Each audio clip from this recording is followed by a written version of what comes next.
ini ya? Kok nggak bisa di ini?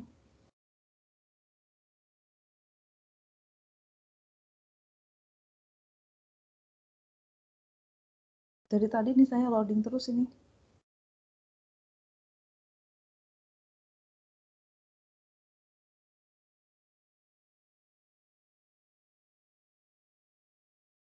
Marta, suara saya sudah kedengaran belum? Zevani. Kedengaran, Bu. Tapi saya Kedengaran, nge-lag. Ibu. Saya nge-lag ya. Iya, Bu. Iya. Nggak gerak muka saya aneh. Gini aja, saya kan lagi nggak bisa share screen nih, nggak tahu kenapa nih, apa karena nggak ngerti lah, padahal pakai WiFi. Nah, sambil buka ya di Google Classroom sudah terbaca kan untuk RPS kita? Iya, Bu, udah. Ya, ya sebentar dulu saya nge-lag nih, tapi kita baca aja ya. Tapi yang penting suara saya kedengeran. Nah, jadi gini nih, sebentar. Nggak tahu dari tadi nih loadingnya lama, nggak gerak.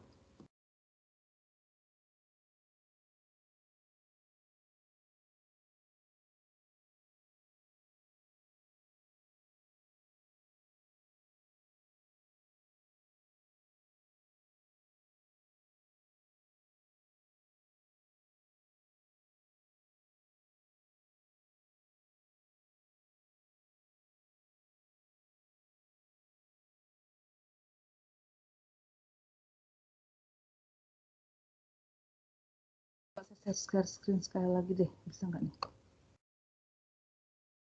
Ya udah, tetap nggak bisa, nanti aja deh nih, waktu jadinya, ya.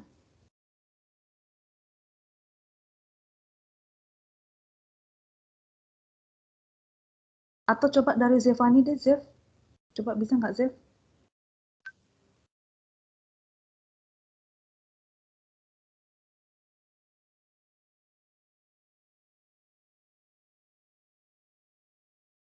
Oh, sudah, Zev. Saya bisa nih, Zev.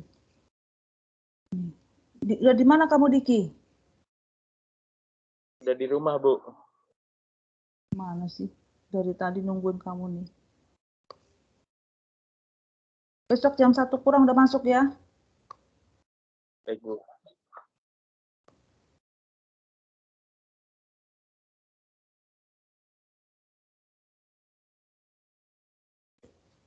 Ada info, Marta, Ayub, sama itu?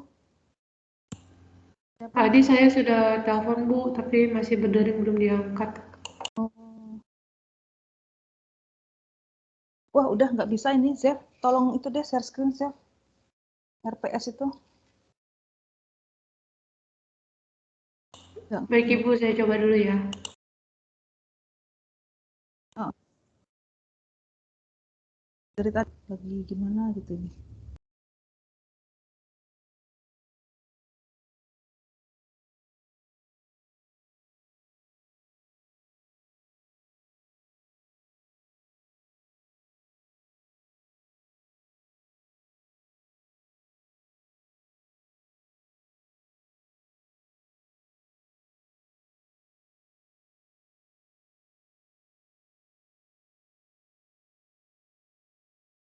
Coba saya lagi nih. Nah, bisa nggak? Kelihatan nggak, Zev? Kelihatan, Ibu. Ya, Kelihatan, ya. Bu. Oke. Sudah ya. Bisa.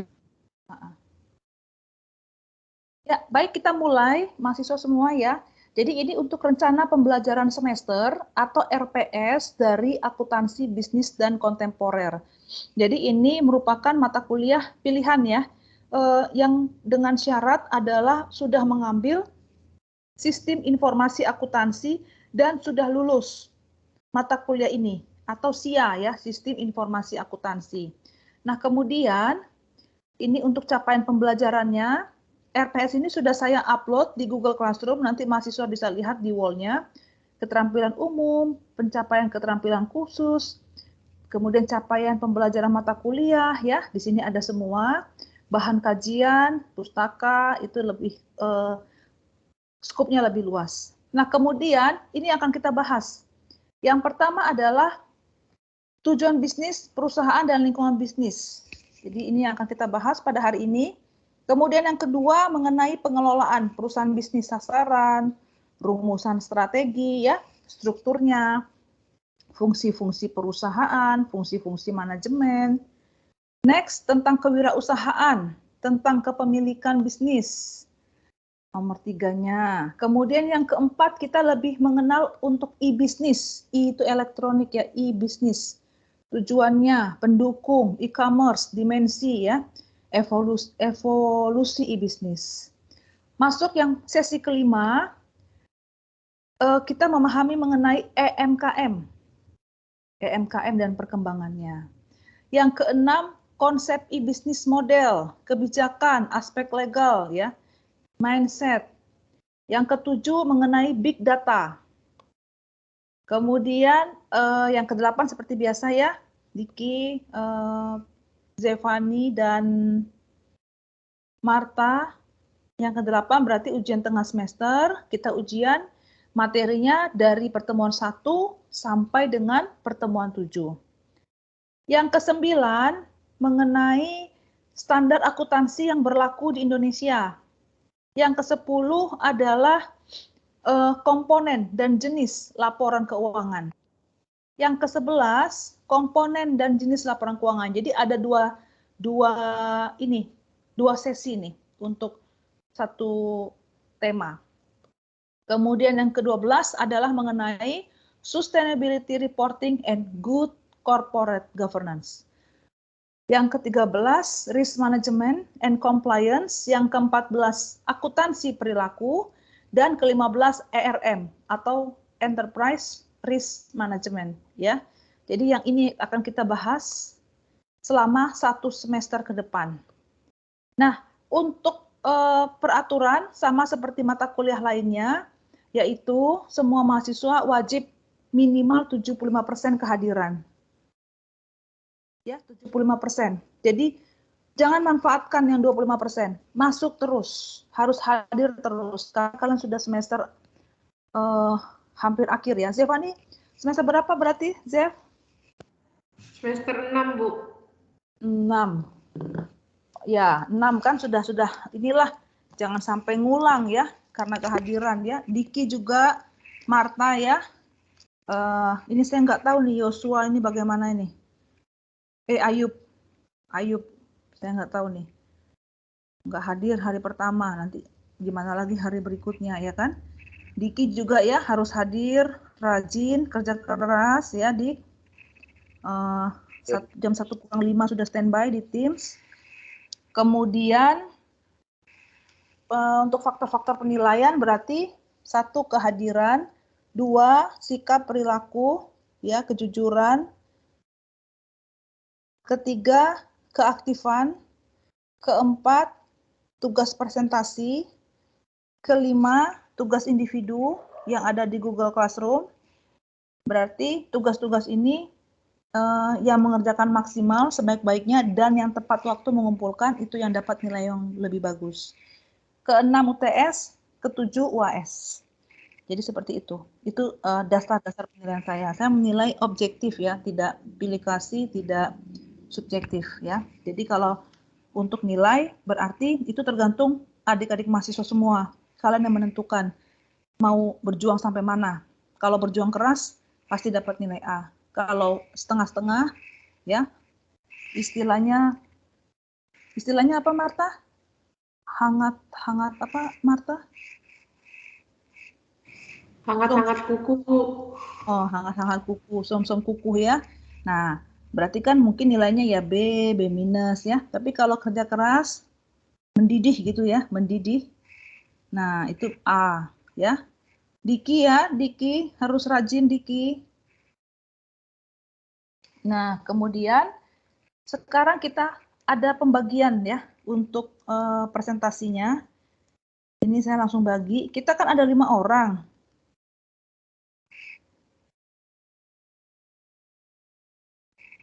Sebentar saya sambil buka ini. Akuntansi, bisnis, dan kontemporer.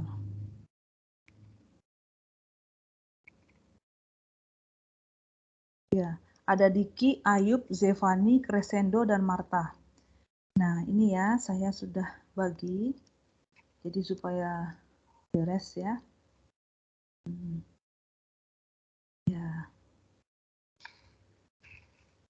Nah, sudah terlihat nggak ini, Marta? Terlihat, Bu.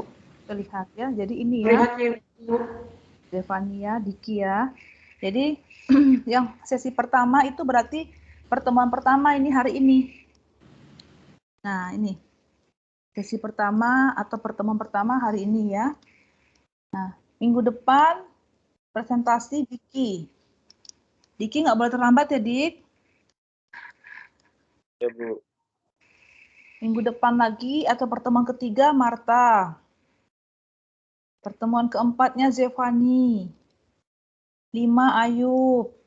6 Crescendo. 7 Zevani. UTS. Pertemuan ke-9-nya Marta. Pertemuan 10 Diki. 11-12 saya. 13 Crescendo. 14 nanti kita rencana ada tugas ya untuk presentasi. Tapi semua 5-5-nya masing-masing. Ke-15 Ayub, 16 UAS. Ini nanti saya upload ya. Jadi ini untuk pembagian tugasnya. Nanti saya upload. Jadi sambil dicatat ya. Seperti Diki nanti kan dia sesi kedua nih, Diki. Kalau sesi kedua minggu depan. Nah, masing-masing mahasiswa pertama menyiapkan PowerPoint. Catat ya. Menyiapkan PowerPoint. Diki, catat Diki. Jangan ngelamun. Inilah kalau Iya, Bu. inilah kalau kelas private, jadi ketahuan siapa yang nyatat, siapa yang melamun. Ya. Catat Diki. Jadi tugasnya yang pertama menyiapkan PowerPoint minimal 25 slide. PowerPoint minimal 25 slide, tapi nggak boleh ambil dari Google, download, klaim buat apa namanya sendiri padahal itu punya orang lain. Nggak boleh plagiarisme. Buat sendiri. Kreasi sendiri, kasih gambar-gambar sendiri, nggak boleh ngambil dari internet ya. Copy paste, download, itu plagiat. Ketahuan berarti nilainya berkurang. Minimal 25 slide. Pakai gambar, pakai apa tuh? Yang antara perpindahan antara slide satu ke slide berikutnya. Tuh, ya kan? Nah. Kemudian yang kedua membuat dalam bentuk Word atau makalah. Berarti dalam bentuk Word atau makalah minimal 8 halaman. Minimal 8 halaman. TNR 12 spasi 1,5. Ya. Tidak termasuk 8 halaman ini adalah tidak termasuk judul. Itu harus di luarnya, berarti nambah ya. Tidak termasuk judul, daftar pustaka, kata pengantar, daftar isi, itu nggak termasuk. Boleh diulang tadi yang makalah minimal 8 halaman.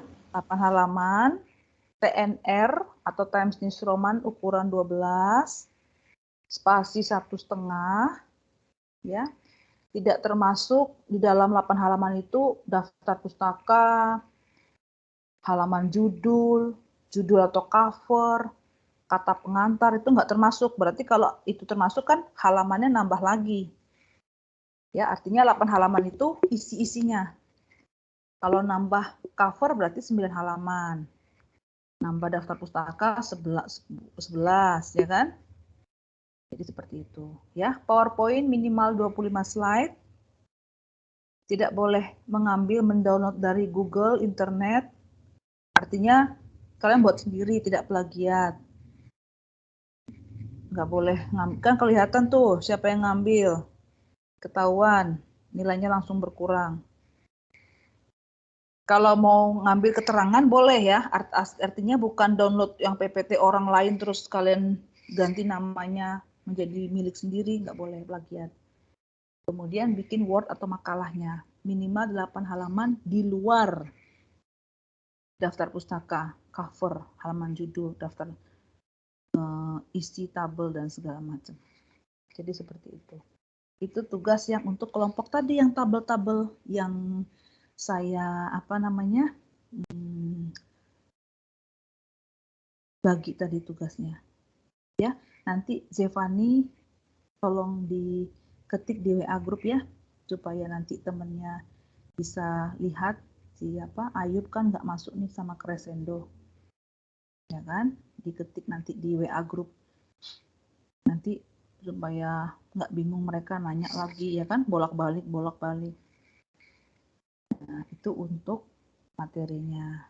Nah, minggu depan Diki presentasi, minggu depan lagi Marta ya. Nah, Ya, Bu. kumpulnya 1 hari sebelum perkuliahan. Artinya, kita kuliah kan Jumat. Berarti dikumpul kapan, Diki? Minggu depan? Miss Kamis. Bu kan. Ya, jangan mepet-mepet. Kirim ke Google Classroom, uploadnya di wall atau dinding. Kirim ke Google Classroom, tulis namamu Diki sama NIM. Minggu depannya Marta, minggu depannya Zevani ya. Tulis di itu. Di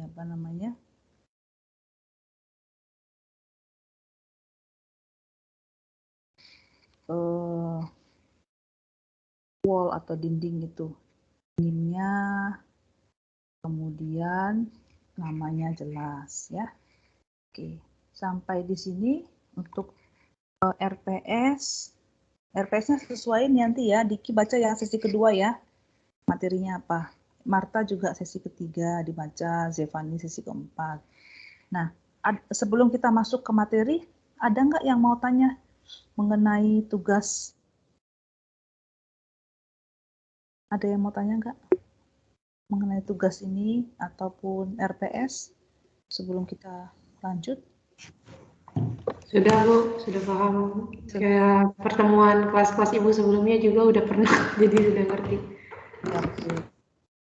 Nah, nanti Zevani tolong tambahkan wajib buat referensi lah atau daftar pustaka. Ambilnya dari mana aja.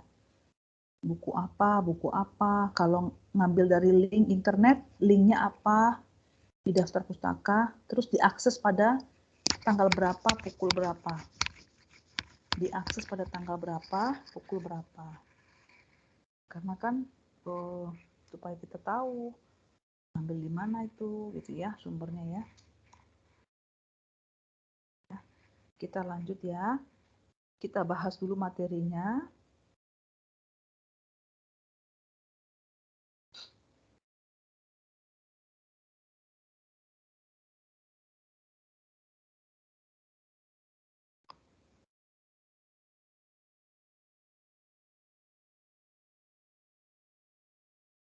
Ya, sudah terlihatkah, Diki?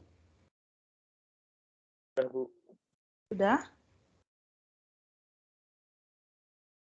Ya, jadi kita mulai ya. Nah, yang di pertemuan pertama ini kita membahas mengenai bisnis ya. Jadi ada bisnis, kemudian company, perusahaan, dan tata kelola. Ya, tata kelola. Nah, jadi untuk kegiatan ini selalu berkaitan ya antara satu dan lainnya.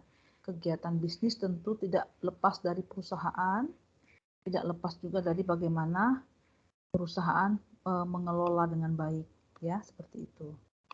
Kemudian kita bahas lagi mengenai apa sih yang sebenarnya dimaksud dengan corporate itu. Jadi corporate itu berasal dari corpus. Itu bahasa Latin. Artinya apa? Badan atau lembaga ya. Jadi korpus itu dalamnya terdiri dari sejumlah orang ya, sekelompok orang. Selanjutnya, corporate itu didefinisikan sebagai perusahaan. Dalam hal ini bentuknya adalah perseroan terbatas. Korporasi adalah mekanisme, bentar ya, saya jadi tiba-tiba gelap nih PPT-nya. Tulisannya PowerPoint not responding.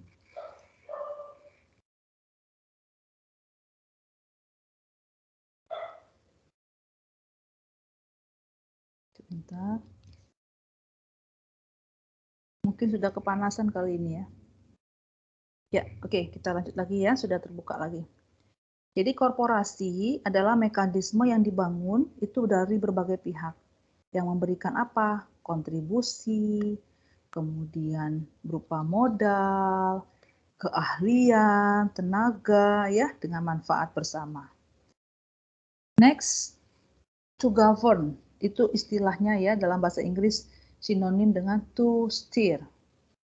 Jadi ada istilah-istilah rule, itu menjalankan kekuasaan atau otoritas. Preside over, memimpin ya, itu sinonimnya. Reign over, memerintah, kontrol, mengendalikan. Be in charge of, bertanggung jawab atas sesuatu. Command, memberikan perintah yang otoritatif. Lead, memimpin. Dominate, untuk menguasai. Nah, jadi governance itu sendiri adalah suatu tindakan. Tindakan untuk apa? Untuk mengarahkan, mengendalikan dengan penuh tanggung jawab. Jadi menjalankan amanah istilahnya.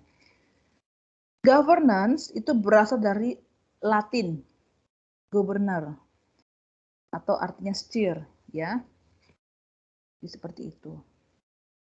Nah, konsepnya untuk bisnis dan tata kelola perusahaan ini adalah tindakan untuk mengarahkan, kemudian juga mengendalikan dengan penuh tanggung jawab dalam sebuah korporasi. Ya, dengan apa? Dengan kita memberikan modal, keahlian kita, tenaga kita ya untuk kepentingan bersama. Jadi seperti itu. Itu untuk tata kelolanya. Dan kita lanjut ya. Nah, Diki tolong dibaca. Definisi corporate governance. Corporate governance berkaitan dengan upaya-upaya untuk menjamin adanya keseimbangan antara tujuan ekonomi dan tujuan sosial, dan antara tujuan individu dan tujuan publik.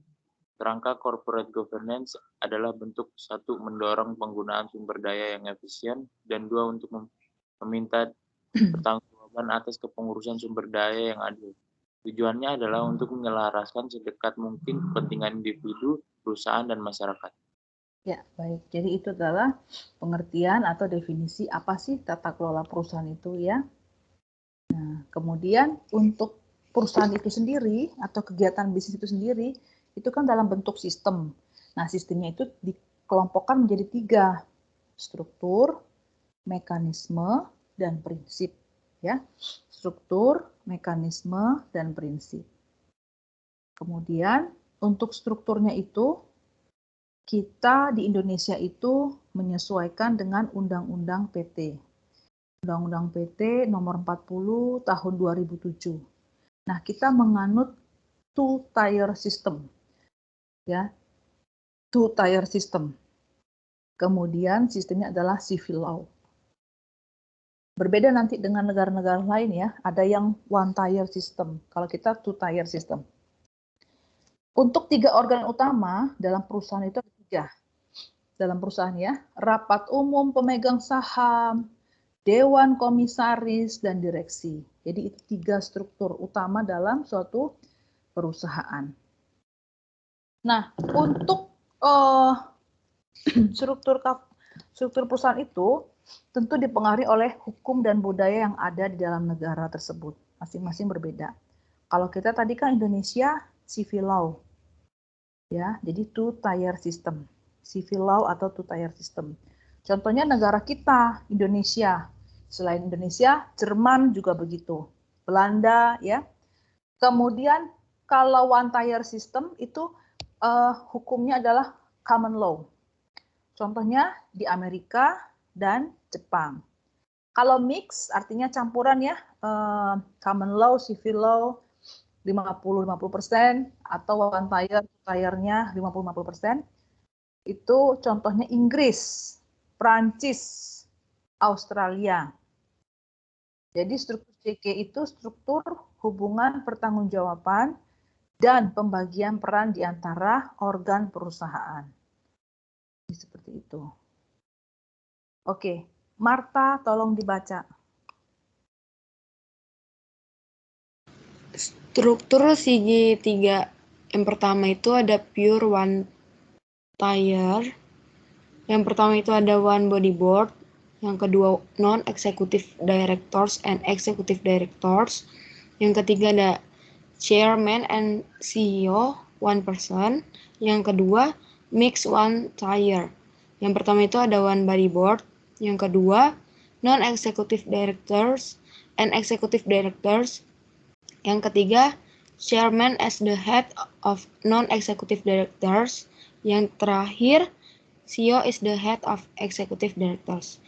Yang ketiga, two tier. Yang pertama, two bodies, BOC and BOD. BOC itu overseer atau sama dengan non-executive directors, the head is chairman. Yang kedua, BOD, executive directors, the head is CEO. Ya, baik. Terima kasih. Marta tahu nggak BOC itu apa singkatannya? Enggak, Bu. BOC itu Board of Commissioner. Jadi Dewan Komisaris. Board of Commissioner. Zevani tahu nggak BOD itu apa? BOD? Ini tebakan saya, Bu. Board of Director. Ya, betul. Oh iya. Nah, Board of Director ya, berarti Dewan Direksi gitu ya. Nah, kemudian Diki, CEO itu apa singkatannya Diki? CEO ya, Bu? Ya, apa singkatannya? Kamu kan nanti kan ntar lagi jadi calon CEO. Tuh. Diki, calon CEO. Ketawa tuh. Chief Executive Stefani. Officer, Bu. Apa? Chief? Executive Officer. Ya, iyalah kita kan harus cita-cita setinggi langit ya. Jadi masuk nanti udah lulus kalian kan, masuk deretan-deretan BOD, ya. Marta juga deretan BOC ya. Amin, Bu. Iya. Udah kuliah nanti udah selesai kan. Jangan lupa ya sama dosennya ya, mampir-mampir ke kampus. Oke. Ini ngapa lagi nih si Ayub ini? Udah mau pulang baru datang. Ayub. Yuk. Kameramu aktifkan ini, udah jam 2 ini. Baru muncul. Nggak bisa ini. Mana kameramu, Yub? Kenapa, Bu, katanya?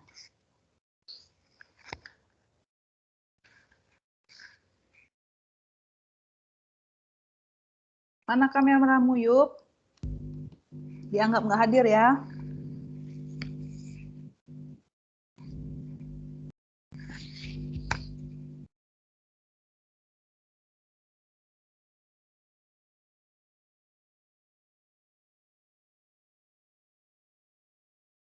Kameramu, Yub.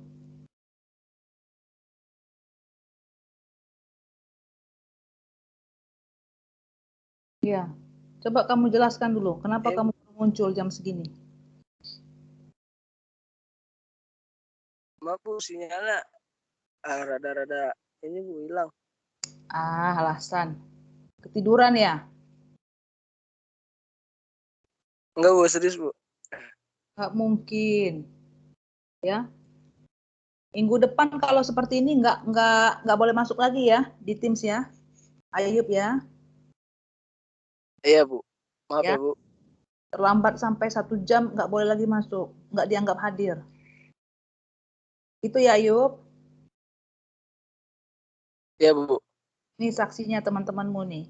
Orang sudah bahas dari A sampai Z, udah mau pulang, baru muncul.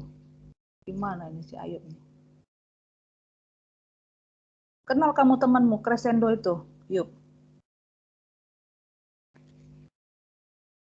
Kenal Bu. Nah, nanti kalau sudah selesai kuliah aja kamu WA dia, suruh masuk gitu kalau kuliah. Ya. Kehadiran jangan lupa Yub, 75%. Nanti kamu baca Google Classroom itu.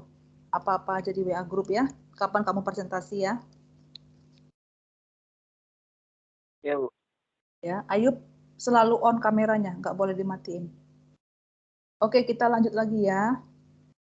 Kita lanjut lagi pembahasan berikutnya. Nah, jadi tadi kan ada two tier, ada mix ya, ada yang one tier. Jadi kita masuk ke dalam two tier ya, Indonesia masuk tergolong two tier.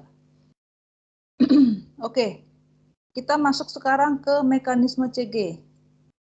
Ayub karena terlambat baca slide 11.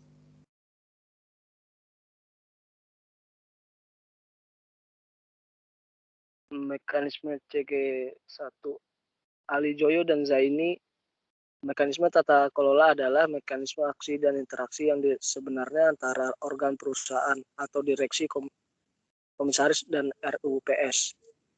Asurov 2010. Mekanisme corporate governance adalah kompleks elemen penggerak hubungan sosial dan ekonomi, hukum, dan organisasi yang dibutuhkan untuk mencapai tujuan yang ditetapkan pihak perusahaan. Yang kedua, mekanisme corporate governance didorong untuk memastikan tanggung jawab Dewan Pengawas sebelum pemegang saham, manajemen perusahaan sebelum Dewan Pengawas, pemegang blok besar saham sebelum pemegang saham minoritas, perusahaan sebelum karyawan dan pelanggan, dan sebelum masyarakat keseluruhan. Yang ketiga, CG perusahaan difokuskan pada semua kelompok-kelompok dan lembaga tersebut agar melaksanakan fungsi mereka untuk manfaat terbaik, sementara tetap menjaga keseimbangan kepentingan di antara mereka. Dan terakhir, mekanisme CG terus ditingkatkan atas dasar prinsip-prinsip CG terbaik pada apa? saat mengelola aktivitas entitas bisnis. Kenapa tuh Ayub suaranya tuh? Oke ya. Baik, kalau begitu kita lanjut slide berikutnya. Nah, ini mekanismenya ya, mekanisme dalam perusahaan. Aturan main, prosedur ya, hubungan yang jelas antara pihak dalam mengambil keputusan. Kemudian ada mekanisme internal, ada mekanisme eksternalnya. Oke, lanjut ya. Nah, ini seperti inilah struktur perusahaan. Ya, perusahaan, bisnis, strukturnya seperti ini. Jadi yang bagian dalam itu internal. Kalau yang di luar-luarnya itu adalah eksternal ya, pemerintah, pemegang saham, supplier, masyarakat, kreditor, customer atau pelanggan, stakeholder ya. Itu yang bagian eksternalnya. Oke. Untuk perusahaan atau bisnis itu ada hubungan antara teori dan juga pengaruhnya terhadap struktur dari perusahaan itu sendiri, ya. Jadi ini berhubungan nantinya nih teori-teori dengan bisnis ini. Ada proprietary teori, entity teori, residual teori, fund teori, enterprise teori. Jadi seperti itu. Nah, kalau turunan di bawahnya yang entity teori itu adalah agency teori dan stewardship teori. Seperti ini. Kemudian kita masuk lagi ke teori korporasi. Zevani, tolong dibaca. Baik, teori korporasi. Equity teori, landasannya semua teori pada intinya menjelaskan tentang model hubungan antar perusahaan dan pemilik. Proprietary teori, yang berasumsi bahwa pemilik atau proprietor dan perusahaan adalah identik. Yang ketiga, entity teori. Sudah mengasumsikan adanya pemisahan antara kepentingan pribadi pemilik ekuitas dengan entitas bisnisnya. Teori ini paling banyak dirujuk, yaitu agensi teori dan stewardship teori. Yang keempat, residual equity teori, yaitu antara proprietary teori dan entity teori. Yang kelima, fund teori, yang mensubstitusikan suatu unit operasional ke aktivitas sebagai dasar akuntansi. Dan terakhir, enterprise teori, yaitu memandang bahwa korporasi merupakan suatu institusi sosial yang beroperasi untuk memberikan manfaat bagi banyak kelompok. Ya, baik. Terima kasih. Nah, ini mengenai teori tadi yang paling banyak ya, agency teori yang dipakai dengan stewardship teori. Apalagi agency teori nih, tentang hubungan antara prinsipal dan agen dalam bisnis.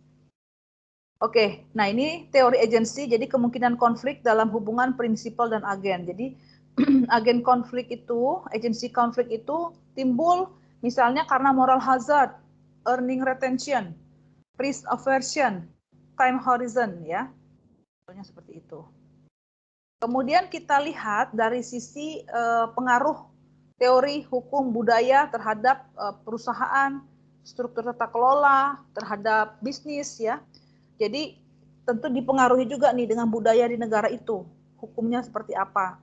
Ada common law tadi ya, ada yang civil law, ada yang mix atau gabungan. Nah Indonesia tadi kan termasuk ke two-tier system, ini Indonesia. Contohnya ya, contoh negara. Kenapa kita perlu sekali membahas mengenai bisnis, perusahaan, ya, kemudian tata kelolanya untuk keseimbangan dan kelangsungan hidup perusahaan itu. Jadi sustainability of the company-nya harus lebih baik. Kita lanjut lagi faktor-faktor yang mempengaruhi GCG.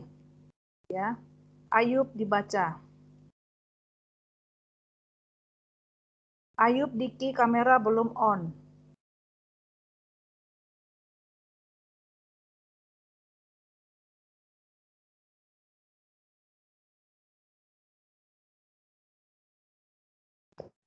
Ayub, gimana lagi nih?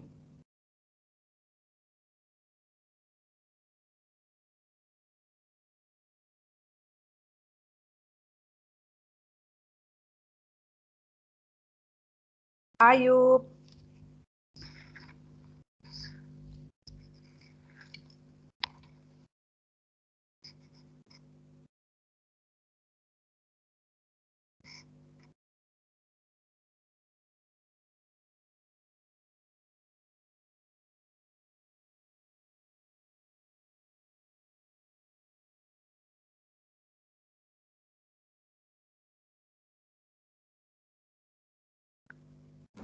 Ayub sepertinya jaringan, Bu. Tadi sempat putus-putus.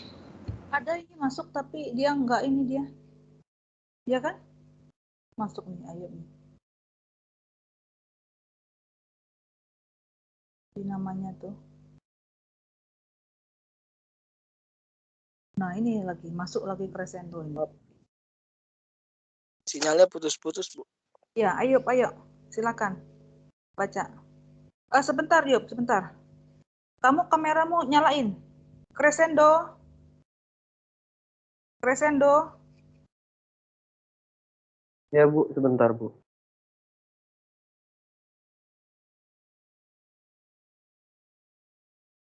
Mana Crescendo?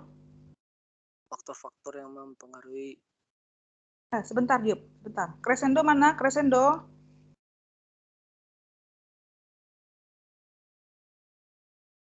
Crash, kameramu crash.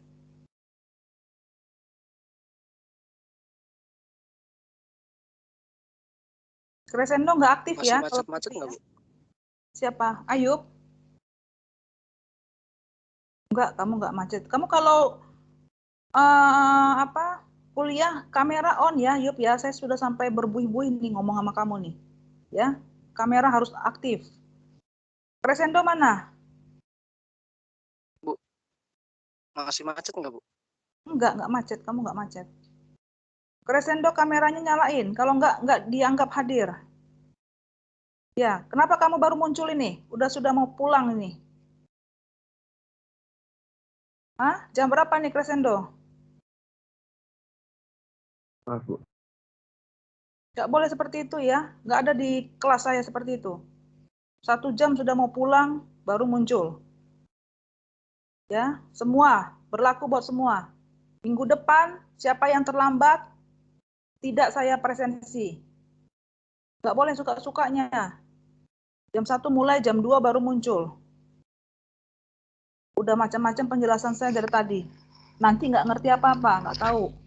Pembagian tugasnya apa. Baru bangun tidur kamu, Crescendo? Ya Bu.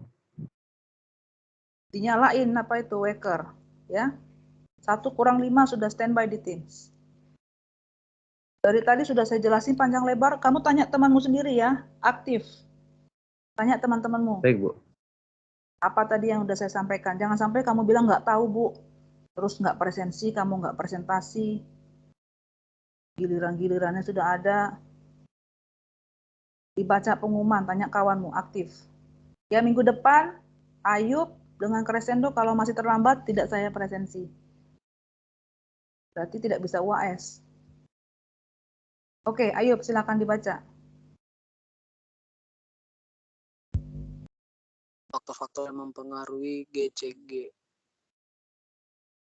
Faktor eksternalnya itu yang pertama sistem hukum yang baik dan efektif. Yang kedua tata kelola pemerintah yang baik. Yang ketiga praktik standar profesional. Dan yang keempat sistem nilai sosial.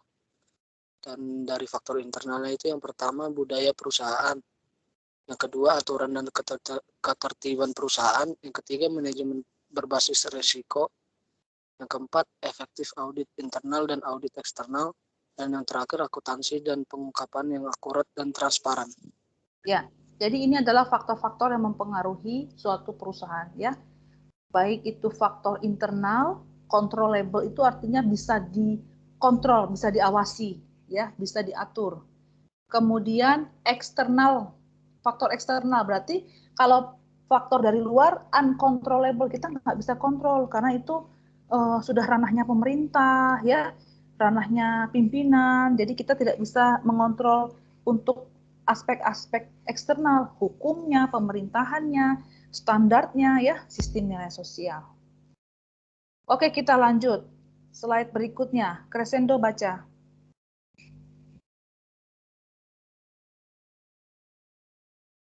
Prinsip atau asas Good Corporate Governance menurut KNKG 2006. Yang pertama, setiap perusahaan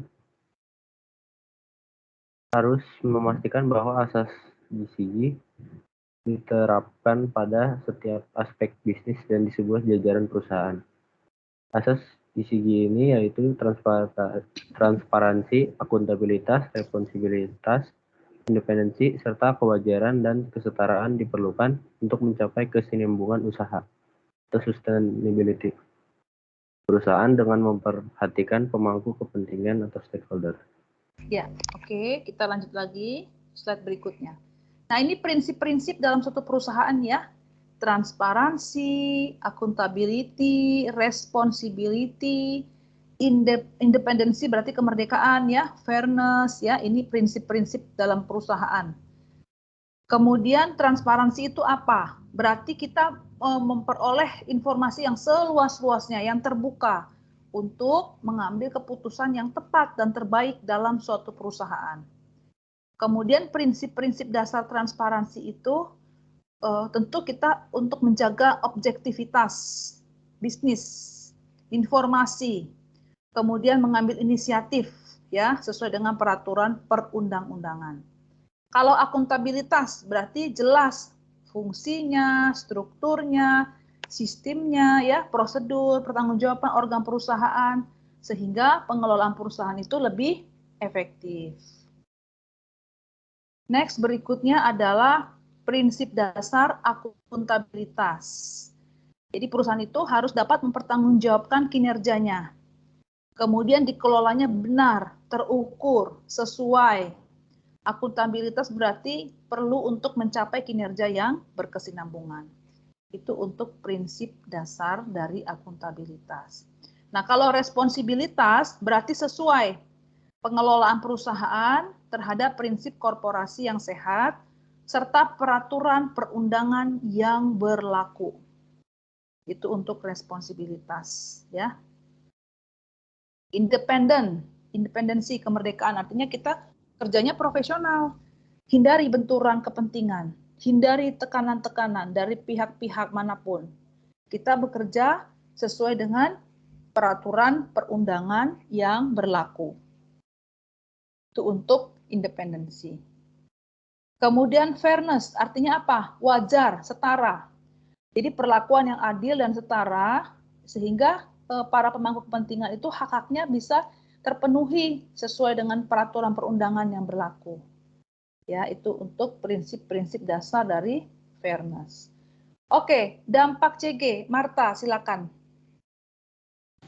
Dampak CG, memperkokoh kepercayaan investor dan kreditur terhadap perseroan, mempermudah memperoleh pembiayaan dan menurunkan biaya modal, meningkatkan kinerja usaha yang berkelangsungan, meningkatkan nilai saham sekaligus citra atau reputasi perusahaan, mengelola sumber daya dan risiko secara lebih efisien dan efektif, meningkatkan disiplin dan tanggung jawab organ perseroan dalam rangka menjaga kepentingan perseroan, menjaga organ perusahaan memenuhi kewajiban fidusia, menciptakan dukungan stakeholder terhadap perusahaan, menurunkan informasi asimetri dan biaya agensi, dan yang terakhir menurunkan risiko legal. Ya, baik, terima kasih. Kita lanjut lagi ya. Itu tadi dampaknya ya. Kemudian sekarang tahap-tahapan implementasi dalam suatu perusahaan itu, kegiatan bisnisnya seperti apa ya untuk tata kelolanya. Jadi ada tahap persiapan, itu yang pertama. Kedua, tahap implementasi. Ketiga, tahap evaluasi. Berarti kita mengevaluasi apa yang sudah dilaksanakan di dalam perusahaan itu. Nah, ini merupakan strategi implementasi transformasi perusahaan dalam menerapkan good corporate governance. Ya, jadi ini dari visi misi sampai dengan nantinya memonitor untuk CSR-nya, corporate social responsibility atau kepedulian sosial korporasi. Oke, berikutnya Diki baca. Strategi implementasi transformasi perusahaan dalam menerapkan JCG. 1. Kepemimpinan yang dapat menjadi panutan dan mempunyai komitmen yang tinggi. 2. Penentuan visi dan misi yang jelas dan fokus. 3. Harus didukung dengan prinsip-prinsip pedoman yang disampaikan secara mengalir dari atasan ke bawah. Cascading yang menghasilkan perubahan pola pikir. Penentuan etika bisnis korporasi. 4. Penentuan strategi bisnis dan kebijakan perusahaan. 5. Implementasi strategi SDM terpadu yaitu rekrutmen, pelatihan, remunerasi, pengembangan karir, suksesi, penilaian berdasarkan kinerja, reward dan punishment, pengembangan capability dan kompetensi manajemen. 6. Tentukan atau kembangkan proses organisasi yang mengacu pada optimasi pelayanan pelanggan atau proses organisasi yang efektif. Ya, baik, kita lanjut lagi ya. Yang ke-789 ini Ayub baca.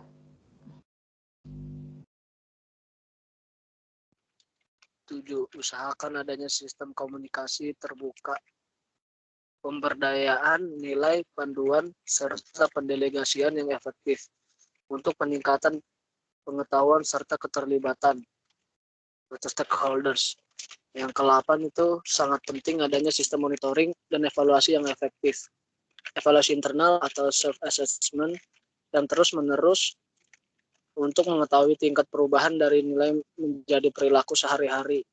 Yang kedua itu monitor atau evaluasi dari proses serta hasil finansial atau audit internal. Yang ketiga itu survei eksternal, yaitu survei mengenai tingkat kepuasan pelanggan.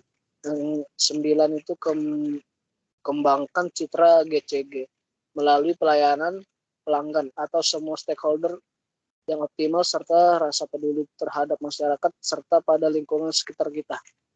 Ya, oke, kita lanjut lagi ya. Itu tadi strategi ya. Jadi ada 9 strategi implementasi suatu perusahaan. Nah, kita lanjut lagi ke berikutnya, indikasi seperti apa sih perusahaan itu kalau sukses, transformasinya seperti apa? Crescendo tolong dibaca. Indikasi transformasi perusahaan yang sukses, yaitu yang pertama adalah pimpinan tertinggi atau presiden didukung oleh seluruh dewan direksi, komisaris yang memimpin transformasi. Lalu yang kedua, perubahan mencakup seluruh aspek dari bisnis secara bersama-sama. Yang ketiga, perubahan nilai budaya dan sistem didahulukan sebelum perubahan struktur organisasi. Yang keempat, digariskan secara jelas dalam visi yang berkaitan dengan strategi bisnis. Lalu nilai budaya, kepatuhan, dan perilaku sudah digariskan sebelumnya. Lalu diadakan analisa kemajuan secara berkala untuk digunakan survei untuk memonitor evolusi. Lalu semua karyawan ikut terlibat dan ikut berpartisipasi di dalam proses transformasi. Lalu komunikasi dan pelatihan merupakan hal yang sangat penting.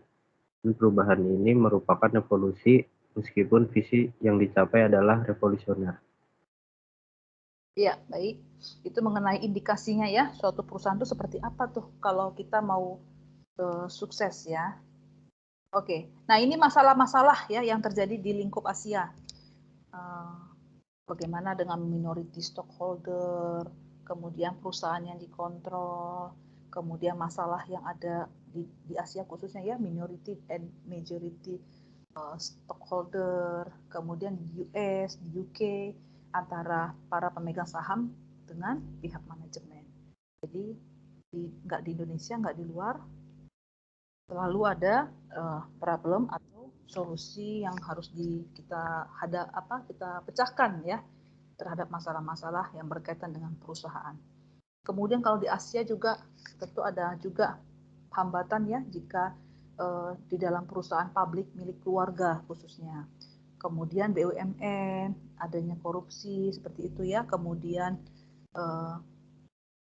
situasi-situasi yang memang bertentangan lah dengan good corporate governance di antara pemilik, investor itu kan berarti kan pihak yang menanamkan modal ya, regulator, pemerintahan, dan juga manajer yang terlibat. Jadi seperti itu. Nah, slide berikutnya, Zevani, tolong dibaca, Zev. Baik, Bu. Perusahaan publik milik keluarga. Setelah pemilik perusahaan telah memutuskan untuk menjual saham ke pasar modal, atau sering terjadi perbedaan antara tujuan pemegang saham dominan atau mantan pemilik atau pemilik keluarga dan pemegang saham lainnya atau pemegang saham minoritas. Jika mantan pemilik atau pengusaha terus beroperasi seolah-olah tidak ada yang berubah, pemilik dapat melakukan transaksi yang diketahui oleh investor. Hal lainnya adalah transaksi dengan pihak berelasi yang memindahkan uang yang diperoleh dari publik ke tangan pribadi, dan ini jelas bukan apa yang diinginkan oleh investor publik. Ya, oke. Kemudian terakhir, Crescendo, slide terakhir. Perusahaan publik yang berbentuk badan usaha milik negara atau badan usaha yang dipengaruhi negara. Prioritas CG merupakan kurang jelas di negara-negara di mana perusahaan publik yang berbentuk BUMN diminta untuk melakukan national service. Investasi tersebut bisa saja merupakan proyek yang kelayakan keuangannya lemah, namun bisa jadi penting secara politis atau merupakan agenda pembangunan bangsa.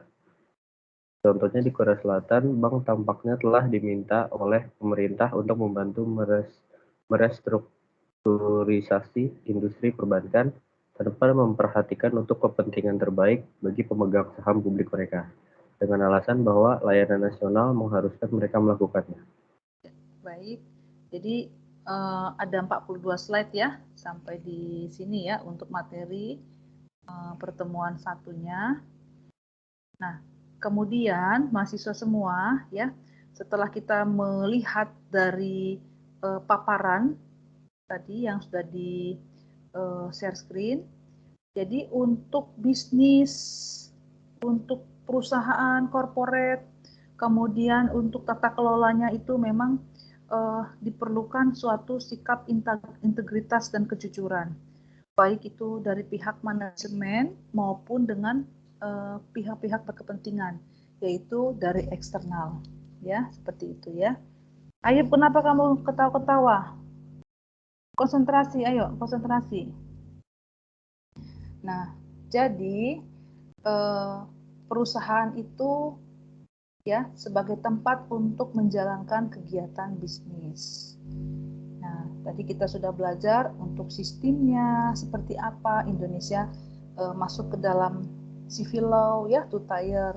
Kemudian bagaimana nih pengkategoriannya, dampak-dampak yang timbul ya.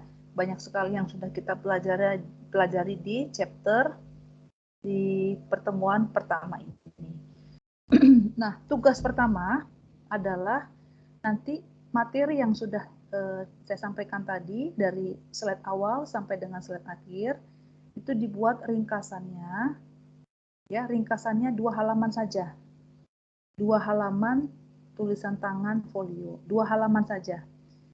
Jadi artinya kalau 2 halaman folio nggak boleh nulisnya di buku tulis biasa, ya beda halaman folio sama buku tulis beda. Terus nggak boleh buku di halaman folionya itu cuman setengah terus langsung loncat ke halaman 2, fotonya di crop ya, ketahuan. Ya.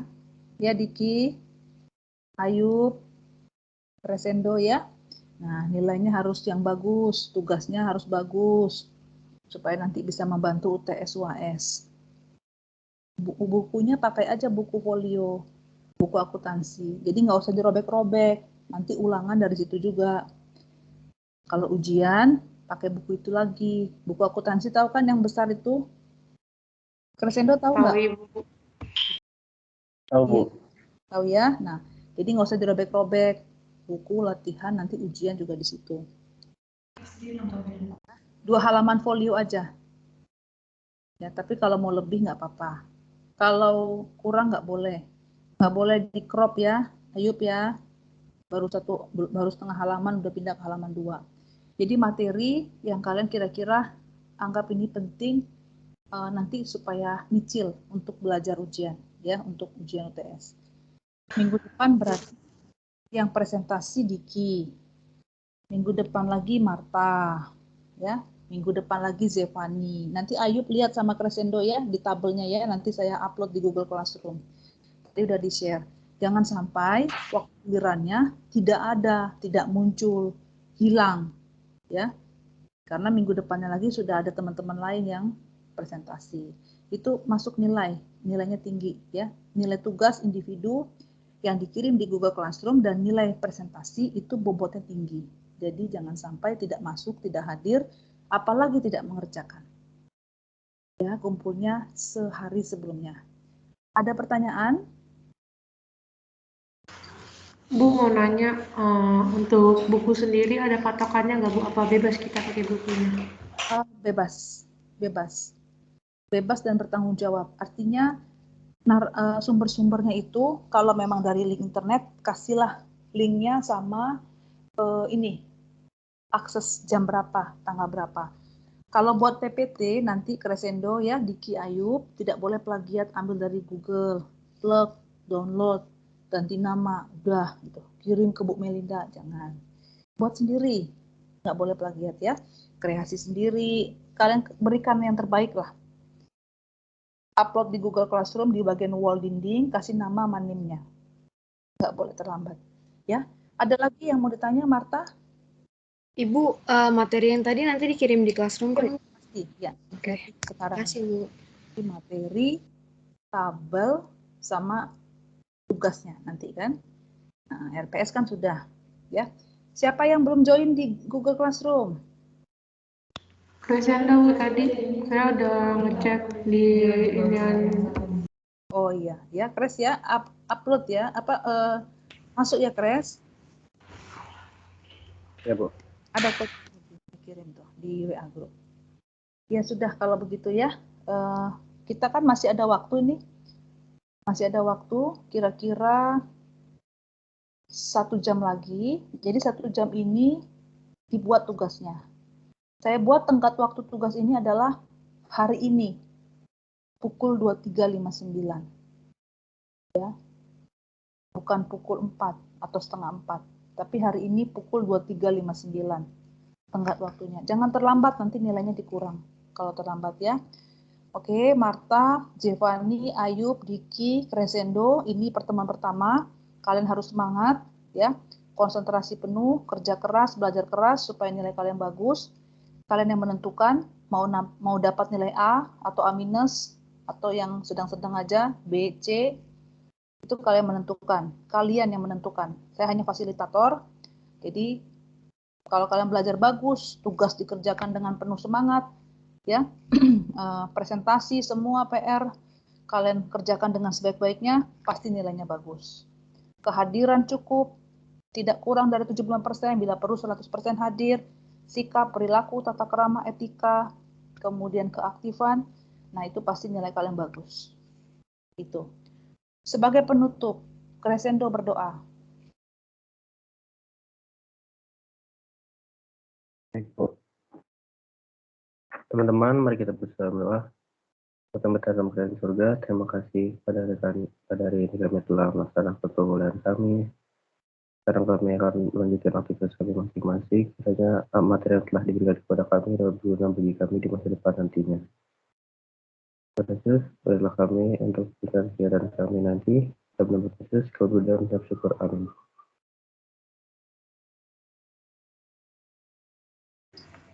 Amin.